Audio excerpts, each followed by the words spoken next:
చరిత్ర పార్ట్ 2లో తెలుసుకుందాం ఫ్రెండ్స్. బాల హనుమంతుడు సూర్యుని పండిన ఫలమని భావించి దాన్ని అందుకోవాలని ఉత్సాహంతో ఆకాశ మార్గంలో దూసుకెళ్లాడు. ఆ బాల హనుమంతుడి అపారమైన వేగాన్ని చూసి దేవతలందరూ ఆశ్చర్యపోయారు.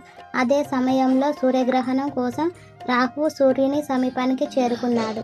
హనుమంతుడు తన వైపు వస్తున్నాడని చూసిన రాహు భయపడి వెంటనే దేవతల రాజైన ఇంద్రుని వద్దకు వెళ్లి జరిగిన విషయాన్ని తెలియజేశాడు. ఇంద్రుడు తన దివ్య వాహనమైన ఐరావతంపై అక్కడికి చేరుకున్నాడు. బాల హనుమంతుడు ఐరావతాన్ని కూడా ఒక పెద్ద ఫలంగా భావించి దాని వైపు వెళ్ళాడు.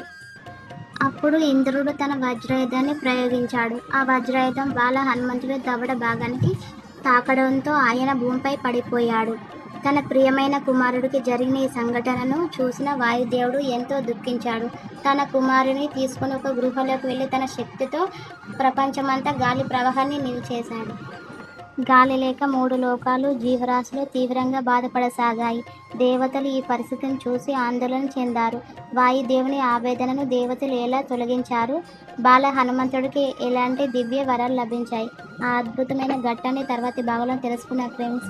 జై శ్రీరామ్, జై హనుమాన్.